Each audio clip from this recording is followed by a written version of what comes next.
Hello नमस्कार दोस्तों, कैसे हो दोस्तों। आज हम सीखेंगे जो कक्षा 10वीं का चैप्टर नंबर 2 है, जिसे हम बहुपद के नाम से जानते हैं। तो आज हम बहुपद पढ़ेंगे कि बहुपद क्या है, उस बहुपद को हम पहचाने कैसे, बहुपद कितने प्रकार के होते हैं, और फिर हम सीखेंगे कि ग्राफिक के माध्यम से हम बहुपद को कैसे पहचानेंगे, उसके शून्य को कैसे पहचानेंगे। इन सभी बातों को आज के सेशन में हम सीखने वाले हैं। लेकिन उससे पहले मैं आप सभी लोगों को एक जानकारी दे दूं कि चैप्टर नंबर 1 इसके जितने भी जो अभ्यास हैं, ये जितने भी एग्जाम्पल्स हैं, हमने उन सभी को कर दिया है। यानी कि जो उसकी प्रश्नावली 1.1, 1.2, 1.3 और 1.4, इन चारों प्रश्नावली को हमने इसी चैनल पर किया है। तो आप इन सभी चारों प्रश्नावली को देखना न भूलें और उसे कैसे किया जाता है इस बात को अच्छे तरीके से ध्यान दें। चलिए आज हम चलते हैं अपने दूसरे पाठ्यक्रम की तरफ, जिसका नाम है बहुपद। अगर आप इस चैनल पर नए आए हो तो चैनल को सब्सक्राइब करें, वीडियो पसंद आए तो वीडियो को लाइक और शेयर करना न भूलिए। तो चलिए चलते हैं अपने पाठ्यक्रम 2 की तरफ। देखिए, जो दूसरा पाठ है उस पाठ को हम कहते हैं कि बहुपद। सबसे पहले हम जानेंगे कि ये जो बहुपद है वो होता क्या है। ठीक है, बहुपद जानने से पहले आप लोगों ने कक्षा 9वीं में और उससे पहले भी कुछ चीजें पढ़ी होंगी। जैसे कि आप लोगों के एक सुना सुना नाम आएगा, हम लिख रहे हैं चर, और एक नाम लिखेंगे अचर। ठीक है, ये 2 नाम आप लोगों ने सुना होगा। चर क्या होती है? तो चर वह संख्या होती है जिसका मान बदलता रहता हो। यानी कि जैसे कि x, इसमें ये जो ABCD आती है उन्हीं सभी चीजों का इसमें जिक्र होता है। जैसे कि एक x हो गया, इसके बाद y हो गया, कॉमा z हो गया, a हो गया, b हो गया, c हो गया, d हो गया, dot dot l m n, इस प्रकार से चीजें बढ़ती रहती है। इसी को हम चर कहते हैं। अचर क्या होता है? अचर वह संख्या होती है जिसका मान कभी न बदले, उसे हम अचर कहते हैं। अचर में क्या आती है? तो जो अचर होता है उसमें हम नेचुरल संख्या को लिखते हैं। क्या लिखते हैं? नेचुरल, यानी कि प्राकृतिक संख्याएं आती है। क्या आती है? प्राकृतिक संख्या। और प्राकृतिक संख्या क्या होती है आप लोगों को मालूम है?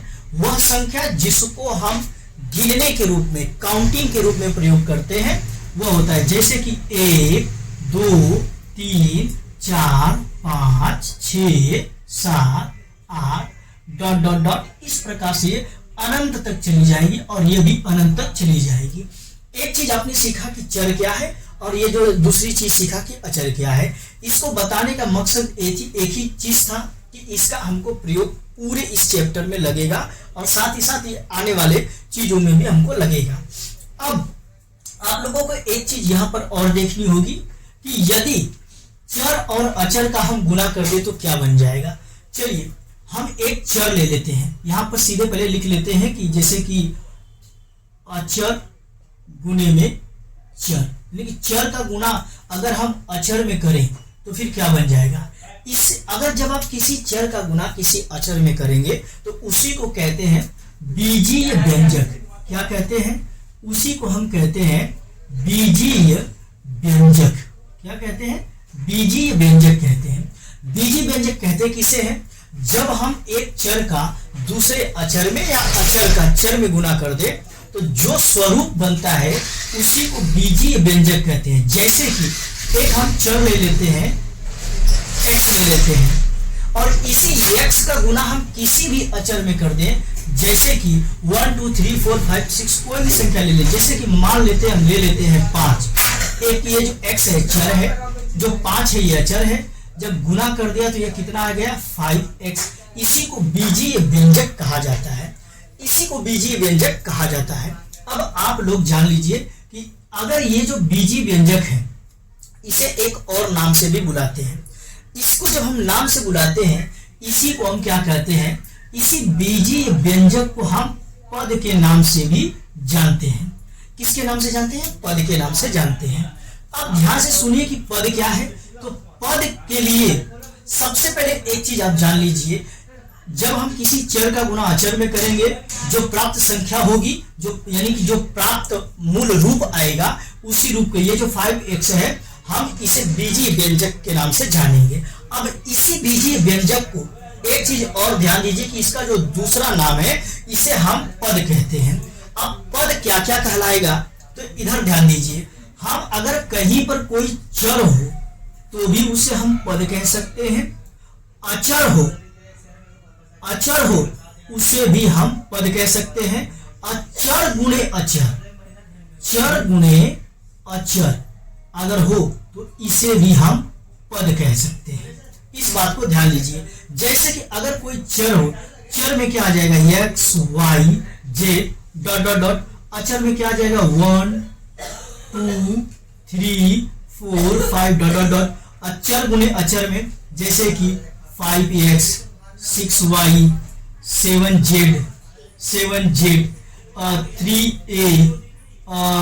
2b 3c, इस प्रकार से चीजें आ जाती हैं, तो इसे भी हम पद कहेंगे। ठीक है, पद कहेंगे। इतनी चीजें अगर जब आप लोगों ने जान ली है, तो अब हम चलते हैं जो दूसरी चीज सीखेंगे कि पद कितने प्रकार के होते हैं। पद को हम कैसे जानेंगे, पद कितने प्रकार के होते हैं और कितने प्रकार तक हो सकते हैं। तो पद को जानने के लिए एक चीज आप सबसे पहले जानिए कि चर, अचर और चर गुणे अचर, हम इन सभी को पद कहते हैं। अगर कहीं पर कोई संख्या इस प्रकार से लिखी हो, जैसे कि 5x हो, x हो, या 1 हो या 2 हो, तो इसे हम क्या कहेंगे, इस तरीके की संख्या को 2a लिख देते हैं। इस तरीके की संख्या को हम लिखेंगे एक पद। क्या लिखेंगे, एक पद। इसे भी हम कहेंगे एक पद। यहां पर लिख देते हैं कि पद के प्रकार, पद के प्रकार कितना हो गया, एक पद, ये भी एक पद, ये भी एक पद और ये भी एक पद। ठीक है, अब जो दूसरी चीज आएगी यहां पर लिख लेंगे। सबसे पहले प्रकार में लिखेंगे कि एक पद। जो दूसरा होगा द्विपद, जैसे कि 2x + 1 और 2 कितना हो गया, 2 पद, तो यहां पर लिखेंगे कि द्विपद। ठीक है, द्विपद। अब कोई भी संख्या ले लीजिए, जैसे कि हम कोई भी पद ले लेते हैं। ठीक है, जैसे कि मान लेते हैं 6y + 3, ये भी क्या हो गया, ये हो गया द्विपद। इसके बाद अगर हम इसे इस प्रकार से लिख दें कि 2a² + 3a + 1, तो ये क्या बन जाएगा, तो ये बन जाएगा, ये कितना बन जाएगा, तो ये बन जाएगा 3 पद, एक पद, द्विपद और त्रिपद। यानी कि इसी को हम क्या बोलेंगे, इसी को बोलेंगे त्रिपद। क्या बोलेंगे, त्रिपद। इसका जो प्रकार है वो बढ़ता चला जाता है। लेकिन अब इसी को हम विराम देने के लिए क्या कहते हैं, जब विराम देने के लिए अगर हमको कहना हो तो हम क्या करेंगे, विराम देने के लिए इधर पर हम इसको मिटा देते हैं। इसका काम, अगर स्क्रीनशॉट चाहिए तो आप ले लो। ठीक है, अब इसको जब मिटा करके हम देखेंगे, ठीक है, देखेंगे तो इसी को हम क्या कहेंगे, एक जो चीज निकल करके आती है कि अब आप एक पद तो जान गए, 2 पद जान गए, 3 पद तो जान गए, लेकिन इसे आप कितना, 3 पद, 4 पद, 5 पद, 6 पद, 7 पद, आप कितना कहेंगे। तो इसी जगह पर एक चीज निकल करके आती है। जब गणितज्ञों ने इस चीज को देखा तो बताया, उन्होंने बताया कि देखो भाई साहब, 2 या 2 से अधिक, 2 या 2 से अधिक पदों को, 2 या 2 से अधिक पदों को हम क्या कहेंगे, बहुपद कहते हैं। ठीक है, बहुपद कहते हैं। सीधे सीधे गणितज्ञों ने कोई मगजमारी नहीं पाली।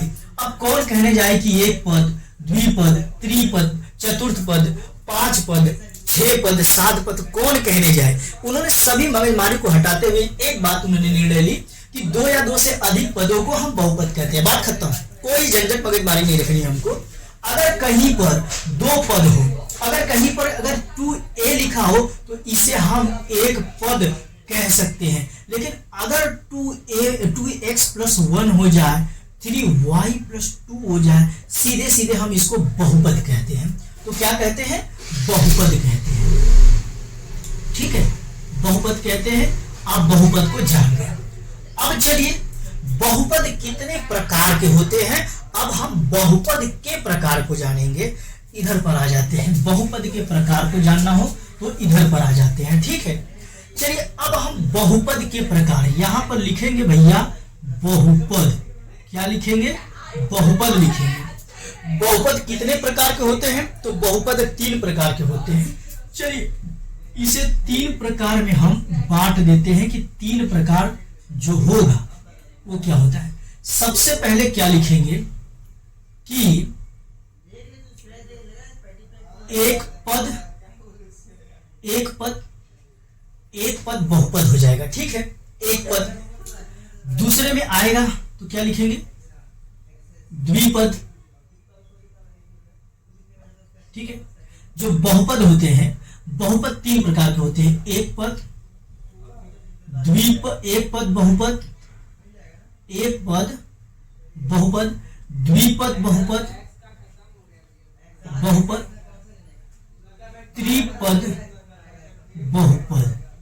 त्रिपद बहुपद। अब इसे पहचानने के लिए इसकी भी कुछ शर्तें होती है। आप कैसे पहचानेंगे? ठीक है, इसे पहचानना हो तो आप क्या कैसे पहचानोगे? यानी कि एक पद बहुपद क्या होता है, द्विपद बहुपद क्या होता है, त्रिपद बहुपद क्या होता है। तो इसका ये हमने आपको जानने के लिए लिखा है। अब इसके जो ओरिजिनल जो रूप आएंगे वो रूप आएंगे इस प्रकार से। एक पद बहुपद, जैसे कि अगर हम लिख दें 7x+1, 7x+1, ये 2 या 2 से अधिक पद है, ये बहुपद है। ये 2 या 2 से अधिक पद है। लेकिन यहां पर एक चीज आप देखो कि जो x की घात कितनी है? 1 है। x की घात 1 है, इसीलिए यह इसे हम एक पद बहुपद कहेंगे। और इसी का जो नाम निकल करके आता है, इसी को हम कहेंगे रैखिक। क्या बोलेंगे? कि रैखिक बहुपद। रैखिक बहुपद क्या होता है? रैखिक बहुपद। रैखिक बहुपद क्या होता है कि किसी भी चर की घात, यानी कि जिसके चर की घात एक हो, उसी को हम क्या कहते हैं? रैखिक बहुपद कहते हैं। यानी कि अगर कहीं पर 9a+2 लिखा हो तो ये क्या समीकरण में ये क्या बन जाएगा? ये कितना कौन सा पद है? तो आप इसे लिखेंगे कि a की घात 1 है। यानी कि ये जो चर है, चर में हमने लिखा था ABCD, वो भी हो सकता है, KLMN वो भी हो सकता है, कहीं पर कुछ भी लिख करके दे सकता है। अल्फा बीटा से भी इसको प्रदर्शित किया जा सकता है, अल्फा बीटा गामा देकर के भी प्रदर्शित कर सकता है। दूसरी चीज यहाँ पर क्या बोलता है? दूसरी चीज यहाँ पर XYZ के रूप में भी दे सकता है। यानी कि जिस चर की घात 1 हो, अगर कोई बहुपद दिया हो, उस बहुपद को अगर हमको पहचानना, अब हम बहुपद के प्रकार पर चल रहे हैं, अगर कोई भी बहुपद दिया हो, उस बहुपद के चर की घात अगर 1 हो तो उसे हम रैखिक बहुपद कहेंगे। यही इसकी पहचान होती है, जो कि आगे हमें प्रश्नों में पूछा जाएगा। जो दूसरा क्या है? द्विपद बहुपद। द्विपद बहुपद में क्या होता है कि अगर जब आप इसे देखेंगे, जैसे कि 2x की घात 2 प्लस इधर पर आ जाएगा 3x+1। ठीक है, 3x+1, तो इसे हम क्या कहेंगे? इसे कहेंगे कि द्विघात बहुपद। यानी कि किसी भी बहुपद का, यहां पर लिखेंगे कि किसी भी बहुपद का, ठीक है, किसी भी बहुपद के चर की घात कितनी होनी चाहिए? चर की घात 2 हो तो उसे हम क्या कहेंगे? उसे हम क्या कहेंगे? द्विघात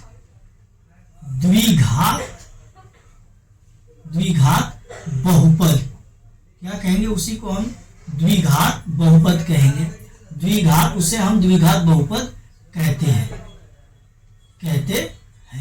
इस चीज को आप याद रख लीजिए कि अगर कोई भी बहुपद दिया हो, उस बहुपद के चर की घात अधिकतम, यानी कि अधिकतम घात यदि 2 हो तो उसे हम द्विघात बहुपद कहते हैं। यह बहुपद पहचानने का प्रकार होता है। ठीक है, अब आते हैं कि त्रिपद बहुपद क्या होता है। ठीक है, त्रिपद बहुपद क्या होता है, ऐसे ही चतुर्थ पद आगे की तरफ बढ़ता चला जाएगा।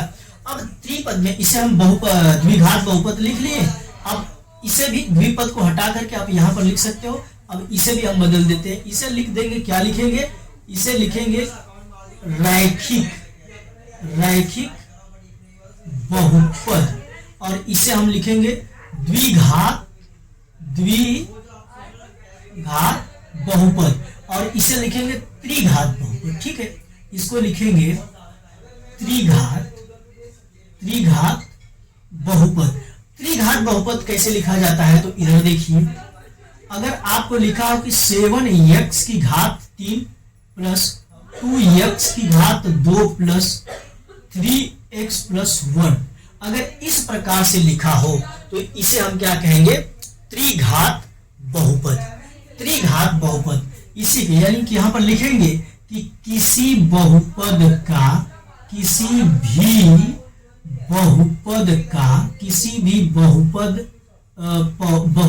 के चर की घात 3 हो तो उसे त्रिघात बहुपद कहते हैं। ठीक है, त्रिघात बहुपद कहते हैं। इसी तरीके से सबसे पहले इंपॉर्टेंस है, हम इसको 3 रूपों में बांटे हैं। एक है रैखिक बहुपद, एक है दूसरा है द्विघात बहुपद, तीसरा है त्रिघात बहुपद। ठीक है, इसको दर्शाया कैसे जाता है, हमने लिख दिया कि द्विघात को पहचानने के लिए जब किसी भी चर की घात 2 हो तो वो किस में गिना जाएगा, द्विघात बहुपद में गिना जाएगा, और किसी भी चर की घात 3 हो तो उसे हम त्रिघात बहुपद के रूप में जानेंगे। अब चलते हैं कि अगर कहीं पर, अब हम सीखते हैं कि द्विघात बहुपद का व्यापक रूप क्या होता है। यहां पर हम पढ़ेंगे कि द्विघात बहुपद का व्यापक रूप और त्रिघात बहुपद का व्यापक रूप क्या होता है। सबसे पहले हम द्विघात बहुपद का व्यापक रूप, ठीक है, द्विघात बहुपद का व्यापक रूप क्या होता है, तो द्विघात बहुपद का व्यापक रूप होता है, उसे हम इस प्रकार से लिखते हैं, ax की घात 2 प्लस bx प्लस c। ठीक है, bx प्लस c, इसे इसी प्रकार से व्यापित किया जाता है, यानी कि प्रदर्शित किया जाता है, लिखा जाता है। जब भी आपको कहीं पर लिखा होगा कि पूछेगा कि द्विघात का बहुपद, द्विघात का व्यापक रूप क्या होता है, कभी कभी एग्जाम में 1 नंबर के सवाल में इसमें पूछा जाता है कि द्विघात बहुपद का व्यापक रूप क्या होता है, तो आप लिखेंगे कि ax की घात 2 प्लस bx प्लस c, ये द्विघात बहुपद का व्यापक रूप होता है। जहां पर यहां पर लिखेंगे कि a बराबर नहीं है 0 के। इस बात को सदैव याद रख लेना, यदि हम a की जगह पर 0 रख दें और 0 को किसी भी संख्या से गुना कर दो तो क्या हो जाएगा, ये 0 ही हो जाएगा। जब ये 0 हो जाएगा तो इधर bx प्लस c, और यहां पर x की घात कितनी है तो 1 है, और ये क्या हो जाएगा, ये रैखिक बहुपद में आ जाएगा, ये रैखिक बहुपद में आ जाएगा। जबकि हमें द्विघात बहुपद, हमने इसको रूप में लिखा है, और हमको द्विघात के रूप में कैसे, तो वही बात ये कहता है कि द्विघात का व्यापक रूप, यानी कि द्विघात के रूप को अगर लिखना हो तो उसे कैसे लिखा जाएगा, ये इसी बात को दर्शा रहा है। जहां पर आप a b c जो ये चीजें लिखी गई हैं, इसके मान को आप कुछ भी रख सकते हो और कुछ भी रखा जा सकता है। अब सीखेंगे कि त्रिघात का बहुपद, त्रिघात का बहुपद रूप। त्रिघात का बहुपद रूप क्या होता है? तो त्रिघात का बहुपद रूप जो होता है वह रूप होता है जिसे हम लिखते हैं कि ax की घात 3 प्लस bx की घात 2 plus c x plus d। इसी को हम क्या बोलते हैं? ये जो यहाँ पर लिखा होगा, जब अगर आपसे पूछा जाए कि त्रिघात का बहुपद रूप क्या होता है तो आप लिखेंगे कि ax की घात 3 प्लस bx की घात 2 प्लस cx प्लस b। हमने इसी चीज को लिखा है। देखिए, a की जगह पर हमने 7 लिखा है, b की जगह पर हमने 2 लिखा है और c की जगह पर हमने 3 लिखा है, d की जगह पर हमने 1 लिखा है। तो ये जो त्रिघात बहुपद का जब व्यापक रूप का मतलब होता है कि उसे किस प्रकार से प्रदर्शित किया जाए, उसे किस प्रकार से समझाया जाए। तो जो गणितज्ञ थे उन्होंने इसी रूप में इसको समझाया था, इसी रूप में इसको बताया था। जब भी किसी भी अगर बुक में लिखा जाता है तो वो इसी के रूप में लिखा जाता है और यहीं से हम चीजों को समझते हैं। यह एक फार्मूला होता है जो कि ये एक व्यापक रूप होता है, जिसे आप फार्मूला के रूप में भी समझ सकते हैं कि इसी की तरह से प्रदर्शित कर करके ही हम किसी भी संख्या को रख सकते हैं और उसके मान को ज्ञात कर सकते हैं। तो अब आपने द्विघात बहुपद के व्यापक रूप को पढ़ लिया। त्रिघात बहुपद के व्यापक रूप को अगर जब आप लोगों ने पढ़ लिया, ठीक है, तो अब हम क्या करेंगे? अब हम चलते हैं कुछ ग्राफिक के माध्यम से जो बहुपद होते हैं उनके शून्यक को कैसे ज्ञात किया जाता है। अब यहाँ पर 2 चीजें और हमें पढ़नी है, इसका आपको स्क्रीनशॉट लेना है तो ले लीजिए। अब हम चलेंगे आगे की तरफ, ठीक है।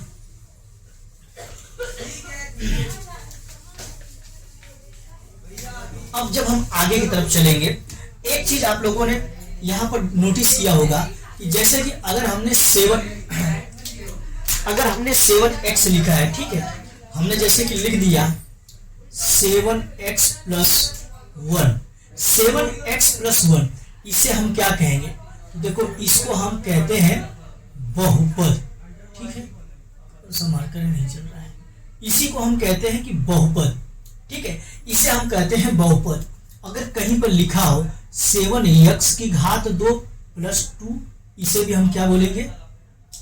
इसे भी हम बोलेंगे बहुपद। ये क्या होता है? बहुपद होता है।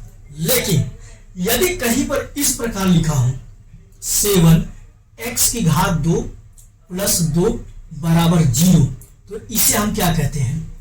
इसे हम कहते हैं समीकरण। इसको हम क्या कहते हैं? समीकरण।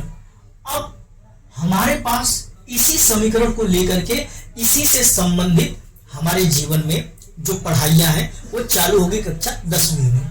समीकरण में क्या होता है कि देखिए, समीकरण में लिखा है कि 7x की घात 2 प्लस 2 बराबर 0, और यहां पर देख लीजिए लिखा है कि 7x प्लस 1 बराबर क्या है? 0 है। अब यहीं पर हमें क्या करना पड़ता है? तो यहीं पर हमें शून्यक को ज्ञात करना पड़ता है। किसको ज्ञात करना पड़ता है? तो हमें शून्यक को ज्ञात करना पड़ता है। जब शून्य को ज्ञात करेंगे तो इधर देखिए, जो समीकरण है इसको हल करने के लिए हम क्या करेंगे कि जब हम हल करेंगे तो इधर देखिए, जो 1 है, सबसे पहले जितने जो चर है उसको अलग कर लेते हैं, जो अचर है उसको अलग कर लेते हैं।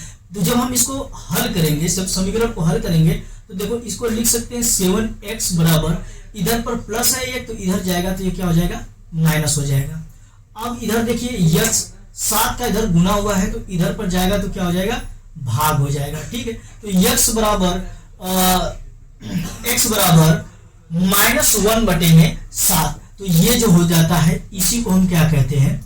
इसी को कहते हैं शून्यक। किसका शून्यक है? x का, ठीक है। ये जो -1/7 है यही x का शून्यक है। अगर हम इसी जो x बराबर -1/7 दिया है, अगर इसी को हम x की जगह पर रख दें तो फिर पता है हमारा जो उत्तर है वो क्या हो जाएगा? तो बराबर हो जाएगा। चलिए हम रख करके देखते हैं। अब देखिए, हम यहां पर लिखते हैं कि x बराबर -1/7। अगर हम इसको रख करके देखें, रखने पर जब हम रखेंगे तो देखिए क्या हो जाएगा। हमारा समीकरण क्या था, तो हमारा समीकरण था 7x + 1 = 0। ठीक है, इधर पे भी 0 आना चाहिए, तो 7 गुने x की जगह पर हमने क्या -1/7 + 1 = 0। इस 7 से ये 7 कट जाएगा, -1 + 1 बराबर कितना हो गया 0, -1 और उसमें +1 चला जाएगा तो कितना आ जाएगा, ये आ जाएगा 0 = 0। यानी कि अगर किसी समीकरण में x का जो मान होगा अगर हम उसको रख दें और वह संख्या 0 के बराबर हो जाती है तो वो उस समीकरण के जो चर है वो उसका शून्य होता है। यहाँ पर x दिया है, कहीं पर a भी दिया हो सकता है, कहीं पर y भी दिया हो सकता है। तो ये जो मान होता है, ये जो चर है वो हमेशा बदलते रहेगा और यहाँ पर अलग अलग कभी y आ जाएगा, कभी z आ जाएगा, इस प्रकार से हमेशा बदलते रहता है। तो यही जो होता है जब हम समीकरण को हल करते हैं, तो हम जब समीकरण को हल करते हैं तो समीकरण जब लिखेंगे तो समीकरण लिखते टाइम में बराबर में 0 आता है। और यही जब हम किसी भी समीकरण में चर के मान को जब रख करके उसे शून्य प्राप्त कर लेते हैं तो वही उस समीकरण का क्या हो जाता है, शून्य हो जाता है। ठीक है, जो कि हमें आने वाले समय में इसी चैप्टर में हम उसको कर करके दिखाएंगे। अब चलिए चलते हैं, कहां पर चलते हैं, अब कुछ ग्राफिक ले लेते हैं और इसके बाद हम सवाल पर चलेंगे। ग्राफिक के माध्यम से हम शून्य को कैसे ज्ञात करेंगे, तो चलिए उसको देख लेते हैं।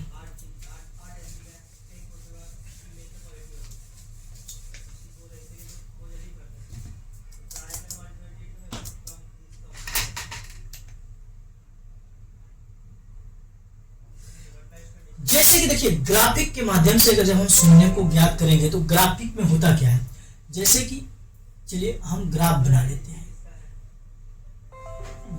लेते हैं और समझते हैं। ठीक है, इसे x मान लिया, इसे भी x मान लिया, इसे y, इसे y। अब हम इसको मान लेते हैं। ठीक है, x y y, इधर पर शून्य आ गया। ठीक है, या इसको o भी मान सकते हो। अब देख लीजिए हम ग्राफिक बना रहे हैं। ठीक है, ग्राफिक बना रहे हैं। ये जो चैप्टर है इसी ग्राफिक के ऊपर से होकर के गुजरेगा। अब इसे सीखने के लिए क्या करना पड़ेगा, देखिए यहां पर भी हम नामांकन कर देते हैं x y y। यहां पर देखिए कि चीजें क्या है। जब ये जो एक ग्राफ है, आप लोगों को ग्राफ मिलेगा जब आप किसी भी दुकान पर जाकर के लेंगे तो आपको ग्राफ मांगेंगे तो वो ग्राफ दे देगा। ब्लू कलर का आता है, कभी कभी ग्रीन कलर का भी आता है, ब्लू और ग्रीन कलर का ग्राफ होता है। आप वहां पर जाकर के इस चीज को देख लेते हैं। देखिए यहां पर कोई भी एक रेखा, यहां पर देखिए 2 रेखा है। अगर कहीं पर एक बिंदु से एक रेखा होकर के गुजरा और इस तरीके से तीर बने, हम इसको रेखा खंड कहते हैं। रेखा खंड कहते हैं, ये आप लोगों ने पढ़ा है। लेकिन यदि इसी रेखा खंड के दोनों साइड पर तीर का निशान हो तो उसे हम रेखा कहते हैं। ये बात आप जानते हो, क्योंकि रेखा अनंत तक चली जाती है। अब ये रेखा कहां तक जाएगी किसी को मालूम नहीं है, लेकिन यदि यही रेखा इस प्रकार से हो जाए, एक बिंदु पर समाप्त हो जाए या किसी बिंदु से शुरू होकर के आगे की तरफ बढ़े, यह रेखा खंड कहलाती है। अब यहाँ पर जो सबसे बड़ी चीज देखने वाली है कि यहाँ पर देखो ग्राफिक में जब हमसे प्रश्न पूछा जाएगा और पूछेगा कि हमको शून्य का मान बताइए, तब क्या होगा। यहाँ पर देखिए कि एक रेखा है, इस रेखा ने इस प्रकार से इसको काटा है। ठीक है, एक रेखा है। चलिए अब यहाँ पर देखिए कि एक रेखा इसको इस प्रकार से काट रही है और यहाँ पर देखेंगे कि एक रेखा इसको इस प्रकार से काट करके इस प्रकार से चली जा रही है। अब आपको बताना है, पूछेगा क्या, पूछेगा कि आपसे पूछेगा कि मुझे बताइए कि ये जो x है, इस x को यदि इसमें जो रेखा दी गई है वह रेखा इसको कितनी बार काटती है, यानी जितनी बार काटती है वही इस x का शून्यक होगा, वही इस x का क्या हो जाएगा, तो शून्यक हो जाएगा। अब यहाँ पर मुझे देख करके बताइए कि यह जो रेखा है ये x रेखा को काट रहा है क्या, नहीं काट रहा है। तो यानी कि मुझे बताइए कि x अक्ष पर शून्यक की संख्या कितनी है, x अक्ष पर शून्यक की संख्या कितनी है। तो इस तस्वीर में देखिए, मुझे बताइए क्या ये जो रेखा है, यह रेखा ये जो रेखा है ये x अक्ष को काट रही है, नहीं काट रही है। ये y अक्ष को तो काट रही है लेकिन x अक्ष को नहीं काट रही है, इसीलिए इसका जो शून्यक हो बराबर कितना हो जाएगा, 0 हो जाएगा। ये काट ही नहीं रहा है तो 0 है, ठीक है, 0 है। अब यहां पर देखिए यह जो रेखा है, यह रेखा x अक्ष को कितनी बार काट रही है, जरा गिनो तो, 1 बार, 2 बार, 3 बार, 4 बार। यानी कि अगर आपसे पूछा जाए कि x अक्ष पर यह रेखा जो ये रेखा है वो x अक्ष को कितनी बार काट रही है, जितनी बार काटेगी वही उसका शून्यक हो जाएगा, उतना ही उसका शून्यक हो जाएगा। देखिए 1 बार, 2 बार, 3 बार, 4 बार, यानी कि x का जो शून्यक होगा, x अक्ष का जो शून्यक होगा वो कितना होगा, तो 1, 2, 3, 4 हो जाएगा। और यही हमसे पूछ रहा है कि जो रेखा है वो x अक्ष को कितनी बार काट रही है, और यही चीज आपको y के रूप में भी पूछ सकता है कि यह रेखा y को कितनी बार काट रही है और वो उसका कितना शून्यक हो जाएगा, ठीक है। अब यहाँ पर देखिए 1, 2, 3, 4, 5, 6, 7, यहाँ पर देखिए ये जो रेखा है कितनी बार में काट रही है, तो यह रेखा इसको 7 बार में काट रही है, 7 जगहों पर काट रही है, 1, 2, 3, 4, 5, 6, 7। तो इसका जो ये शून्यक है वो कितना हो जाएगा, तो 7 हो जाएगा। क्यों हो जाएगा, क्योंकि जो रेखा है वो x अक्ष को 7 जगहों पर प्रतिच्छेद करती है, इसीलिए x अक्ष का जो शून्यक है वो शून्यकों की जो संख्या है वो 7 होती है। यानी कि जब यह रेखा काट रही है तो जब यहाँ पर जब इस ऊपर जाएगी तो इसका जो ग्राफ है वो बढ़ेगा, नीचे जाएगी तो इसका ग्राफ घटेगा, ऊपर जाएगी तो इसका ग्राफ बढ़ेगा। लेकिन जब यह जिस बिंदु पर काटेगी उस बिंदु पर ग्राफ न घटेगा न बढ़ेगा, वो कहां पर रहेगा, शून्य पर रहेगा। यह जो शून्य है तो यही तो शून्य है ना, पूरा जा रहा है, कितनी बार काट रहा है, तो इस पर 7 बार प्रतिच्छेद कर रहा है, इसीलिए इसका जो शून्यक है वो कितना है, 7 है। चलिए अब हम इसी पर सवाल पर चलते हैं। इसमें जो सवाल दिया गया है उसको हम सॉल्व कर लेते हैं। छोटी सी सवाल है, ज्यादा है नहीं, केवल एक ही सवाल है। अब हम इस चैप्टर में केवल एक ही प्रश्न है, यानी कि उस प्रश्न को हम देखेंगे जिसमें हमें ग्राफिक के माध्यम से हमें यह पता करना है कि इस बहुपद के शून्यक कितने हैं। तो चलिए उसको हम पता करते हैं ग्राफ के माध्यम से। सबसे पहले एक चीज देखिए, ये पहला सवाल है। पहले सवाल में क्या दिया है, सबसे पहले प्रश्न हम पढ़ लेते हैं। प्रश्न दिया है कि किसी बिंदु Px के y बराबर Px का ग्राफ नीचे की आकृति में दिया गया है। प्रत्येक स्थिति में Px के शून्यक की संख्या ज्ञात कीजिए। अगर हमें जब शून्यक की संख्या ज्ञात करनी है तो सबसे पहले देखिए कि इस ग्राफ में ये एक ग्राफ है जो हमने बनाया है, आप देख लीजिए। टोटल 5 ग्राफ है हमारे, टोटल 6 है। इन 6 सवालों को हमको लगाना है। जब हम 6 सवाल को लगाएंगे तो सबसे पहले जो हमारा सवाल है इसके शून्यक की संख्या क्या होगी।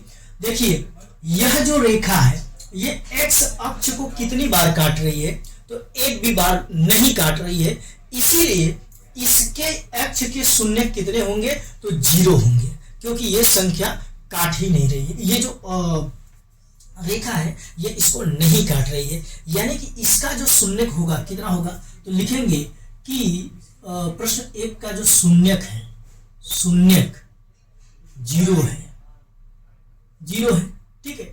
इसलिए 0 है क्योंकि लिखेंगे, क्योंकि अगर रीजन पूछेगा, क्योंकि आप लिख देंगे कि ग्राफ 1 में जो रेखा है, ग्राफ 1 में रेखा एक्स अक्ष को नहीं काट रही है, नहीं काट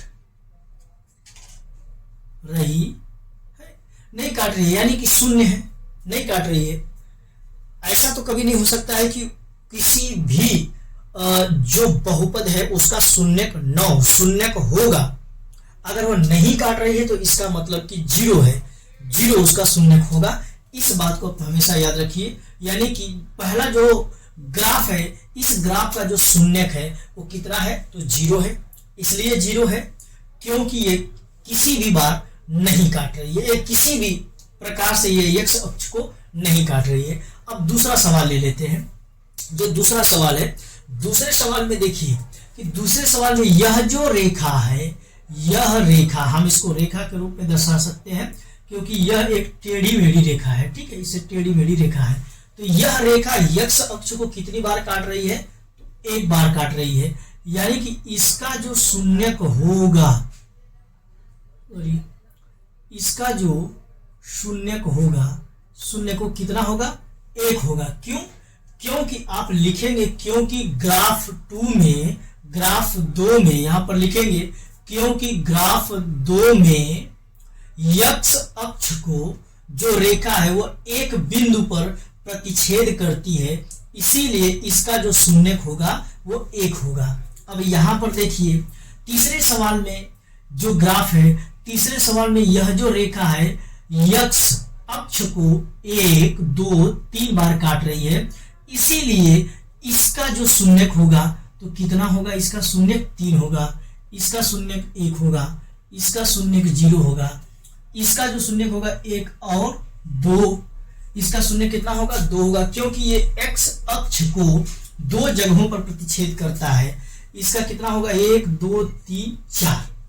यानी कि अगर ये 4 जगहों पर काट रहा है तो इसका जो शून्यक होगा वो कितना होगा, तो 4 होगा। अब इसे देख लीजिए, 1, 2, 3, ये 3 जगहों पर प्रतिच्छेद कर रही है या 3 जगहों पर ये आकर के टच हो रही है, मिल रही है, इसीलिए इसका जो शून्यक होगा वो कितना होगा, 3 होगा। अब इसके शून्यक को जान गए, शून्यक से क्या हासिल होता है, एक चीज देखिए, यहां पर शून्य है, इसका मतलब जानते हो, इसका मतलब जानते हो कि यह कौन सा बहुपद है, तो यह एक रैखिक बहुपद के रूप में जाना जाता है। यहां पर 1 है तो यह भी एक रैखिक बहुपद है, यह भी एक रैखिक बहुपद है। यहां पर 3 है, यानी कि अगर 3 शून्यक है तो इसका मतलब वह बहुपद कौन सा है, तो उस बहुपद में जो चर की घात होगी वो कितनी होगी, 3 होगी, इसीलिए इसके 3 शून्यक है। यानी कि यह जो तीसरा पैराग्राफ है इसके 3 बहुपद होंगे और 3 बहुपद के केवल और केवल 3 ही शून्यक हो सकते हैं, उससे ज्यादा नहीं। और यहाँ पर 2 दिया है, इसका मतलब कि ये द्विघात बहुपद है, ये द्विघात बहुपद है, इसीलिए द्विघात बहुपद के शून्यक ज्यादा से ज्यादा 2 ही हो सकते हैं। यहाँ पर 4 लिखा है तो ये चतुर्थ घात यानी कि चतुर्थ घात बहुपद है। इसका मतलब कि यह जो बहुपद है इसके 4 शून्यक है, यानी कि इसके जो चर की घात होगी, चर की जो घात होगी वो कितनी होगी, तो 4, यानी कि x की घात 4 फिर 3, अगर मान लीजिए कि अगर हम जैसे 5x की घात 4, 3x की घात 3 प्लस 2x की घात 2 प्लस 2x प्लस 1, इस प्रकार से इसका जो है बहुपद बनेगा। यानी कि जब इसको आप तोड़ोगे, जब इसके समीकरण को जब आप तोड़ोगे तो इसका जो शून्यक होगा वो 4 जगहों पर आएगा, 1, 2, 3, 4 जगहों पर आएगा और इसका 4 मान आएगा। जब आप इसे बराबर 0 करके जब आप सॉल्व करोगे तो इसके जो बहुपद है, जब वो ये जो बहुपद है बराबर 0 करके जब इस समीकरण को लगाओगे तो इसके 4 शून्यक निकल करके आएंगे, इसीलिए ये चतुर्थ घात बहुपद कहलाएगा। ठीक है, इस बात को भी आप जान लीजिए। और यहाँ पर 3 दिया है, इसका मतलब कि त्रिघात बहुपद ये है, इसीलिए इसके शून्यकों की संख्या कितनी है, तो 3 है। यानी कि हमने त्रिघात बहुपद का हमने पढ़ा था कि ए एक्स की घात 3 बी एक्स की घात 2 फिर सी एक्स प्लस डी, ये कौन सा समीकरण, ये कौन सा बहुपद था? तो ये त्रिघात बहुपद का व्यापक रूप है।